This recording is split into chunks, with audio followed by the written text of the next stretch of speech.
are working together, not separately, but as one team. If you go inside the Emergency Operations Center, you don't see silos. You see one team.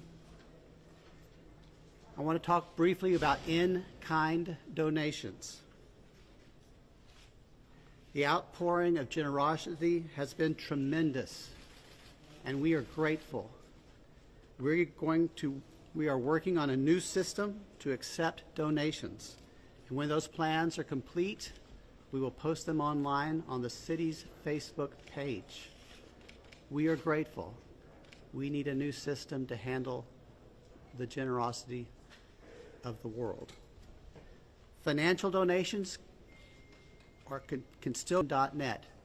That's the community foundation of the Texas Hill Country. Again, we are grateful for the generosity of the world. Over and over, I've asked you to pray. It occurred to me that I haven't asked you for what to pray specifically. Please pray for those who mourn, for those who wait, and for those who help. Now I'd like to call on Lieutenant Colonel Ben Baker.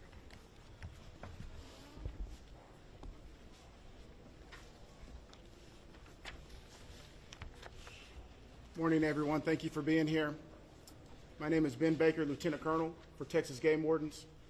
I'd like to start out by thanking the Mayor, Sheriff, Chief, our local state partners, Texas Department of Public Safety, and the many others that have responded to this tragic event. We as Texas are strong, and together we face adversity. Your Texas Game Wardens responded in the early mornings of Friday to this tragic event, along with many other local and state partners. Since the early mornings of Friday, your Texas Gamers have had over 300 game wardens in the area serving the people of the state of Texas and the citizens of Kerr County. Among that, we've searched 26 river miles since the tragic event has started. We've had approximately 444 rescues, 30 recoveries. Some of our resources and assets we have dedicated to this tragic event include 2 helicopters with hoist teams, 12 drone teams, 10 K-9 units, 9 swiftwater boat crews, 15 airboats, 16 UTVs, and 169 four-wheel drive vehicles. Your Texas Game Wardens will remain here in serving the community. We just ask you to continue to pray for the victims, for the families, for your first responders, for everyone involved. We'll open it up now to questions, if anybody has any. Can you talk about how challenging it is for you guys in the mud, to pick trees? What's been like the difference in rain? No, thank you for that question. Extremely challenging. You know, we've got, of course, your Texas Game Wardens out there, your local, your state partners, Texas Task Force 1. We've got the National Forest Service out there. We've got A&M Forest Service. We've got numerous responders with specialized capabilities where we've got these large pile of debris. And with our K-9s and you know, when we're trying to make these recoveries, these large piles can be very obstructive. And to get deep into these piles, it's very hazardous. And those specialized teams have to go in there layer by layer because our first responders, also the safety of them is concerned. So it's extremely treacherous, time consuming, it's dirty work, the water's still there. So we're having to go layer by layer, peeling these off to make those recoveries. So we're... What about mentally? Like when you guys stumble across someone who may be deceased, how do you process that? Absolutely. We process it the best we can. We have professionals in place, our crisis intervention team. All the agencies have some members representing there, and officer wellness is a first responder wellness is a key component to these operations. So we're maintaining and monitoring our officer wellness, our first responder wellness. We're making sure they have the support. It's very tragic whenever you see human life. But to see a child in that loss of life is extremely tragic. More rain I is have a expected question. to come down west of us, and eventually it's gonna get down to Guadalupe River. Is that gonna put a halt to the searches? And if not, how are you gonna change the trajectory of the search and rescue operations?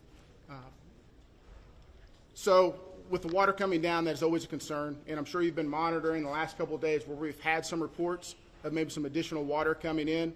Obviously, that's going to impact the search and recovery efforts. Us with numerous other agencies do have air capabilities, drone capabilities. We've got numerous fixed wing, rotary helicopters here. So it will alter our patrol patterns and alter our searches, but it won't deter them. I have a Can you question for the, outline for what sir. specific discussions and actions were taken between the time the first flood emergency alert came in at 1:14 a.m. and then when the river first started flooding homes hours later? What were the specific actions and discussions that happened in those hours? Can you repeat that again, please? Sure, absolutely. I would like to know if you could outline, please, what the specific actions and discussions were that local officials took between 1:14 a.m., that's when the first flood emergency alert came out, and hours later when the river first started flooding. What happened in those hours? What I can tell you, when I was first notified, it was around the 4 to 5 area. One of my sergeants was in dispatch when the first calls started coming in, the actual 911 calls come in. Like at 4 in the morning? It was between 4 and 5 when I got notified. Okay, but prior to that, in that 3 to 4 area, my understanding is, and we're in the process of trying to put a timeline. That's going to take a little bit of time. As I've told you several times, that is not my priority this time. There's 3 priorities. That's locating the people out there, identifying and notifying the next of kin. That is what I'm taking as my job as sheriff here to do. Okay. With all due respect, sir, I think that the community here is asking these questions.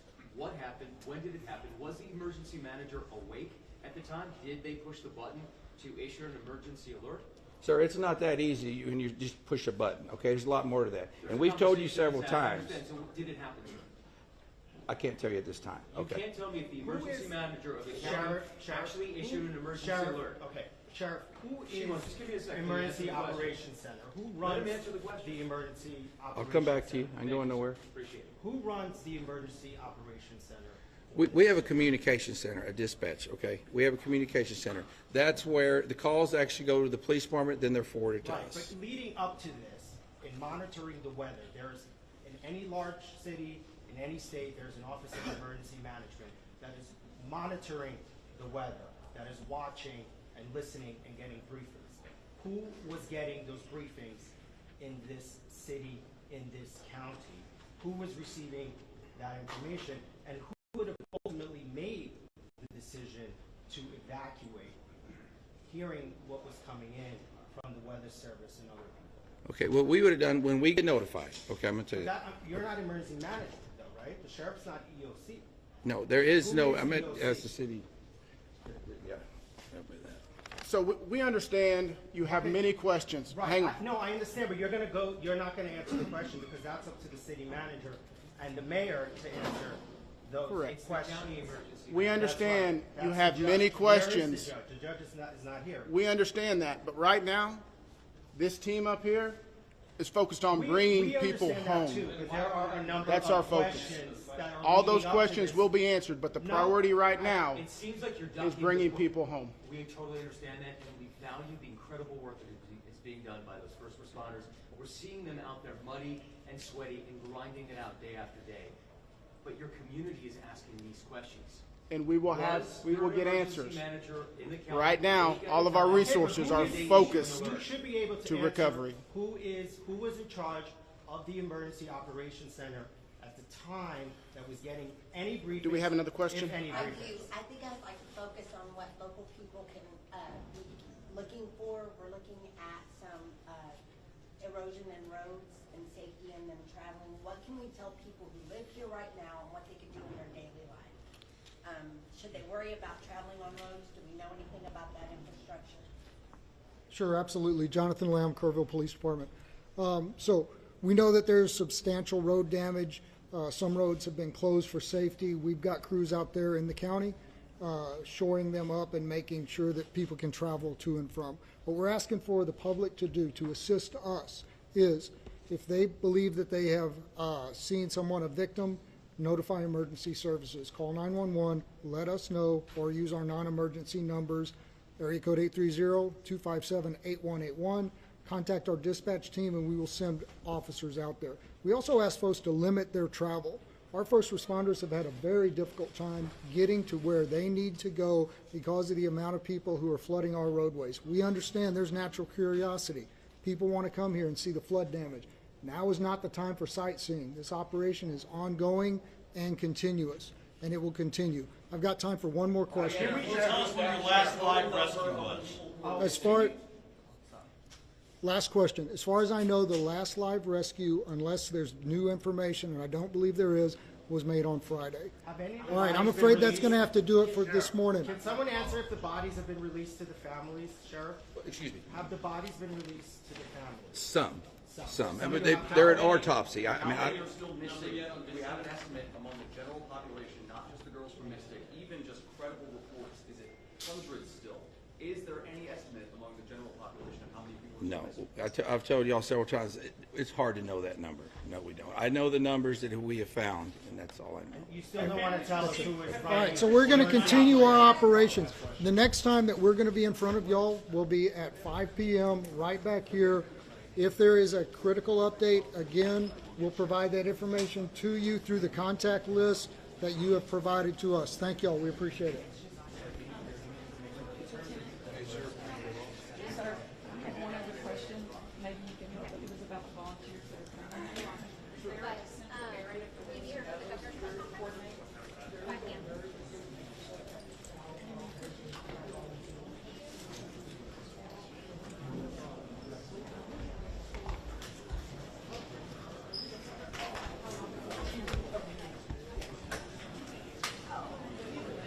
Sorry.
those